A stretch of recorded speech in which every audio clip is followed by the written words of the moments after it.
തലസ്ഥാനത്ത് പട്ടാപ്പകൽ ഒരു പ്രതിക്ക് എങ്ങനെയാണ് ഈ കണ്ട പോലീസിന്റെ എല്ലാം കണ്ണുവെട്ടിച്ച് മുങ്ങി നടക്കാൻ കഴിയുന്നത്?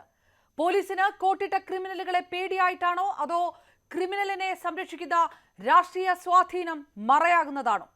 2 ദിവസമായി അഡ്വക്കേറ്റ് ശ്യാമലിക്ക് മർദ്ദനമേറ്റ വിഷയം പുറത്തു വന്നിട്ട് ഇപ്പോഴും മർദ്ദിച്ച കേസിൽ അഭിഭാഷകൻ ബേലിൻ ദാസ് ഒളിവിൽ തുടരുന്നു. മൊബൈൽ ഫോൺ ആണെങ്കിൽ സ്വിച്ച്ഡ് ഓഫ്. ഇങ്ങനെ പോയാൽ പ്രതി രക്ഷപ്പെടുമെന്ന് പരാതിക്കാരിയുടെ കുടുംബം പറയുന്നതിനെ തള്ളിക്കളയാൻ പറ്റില്ല. കാരണം മർദ്ദിച്ച പ്രതിയെ ഒളിവിൽ പോകാൻ സഹായിച്ചതും ഓഫീസിൽ കയറി പ്രതിയെ കസ്റ്റഡിയിലെടുക്കാനാകില്ലെന്ന് പറഞ്ഞ് പോലീസിനെ മടക്കിയതും ബാർ അസോസിയേഷന്റെ തന്നെ ഭാരവാഹിയാണെന്ന് അഭിഭാഷക ആരോപിച്ചത് മുന്നിൽ നിൽക്കുകയാണ്. വേലി തന്നെ വിളവ് തിന്നാൽ നീതി എങ്ങനെയാണ് നടപ്പാക്കുക?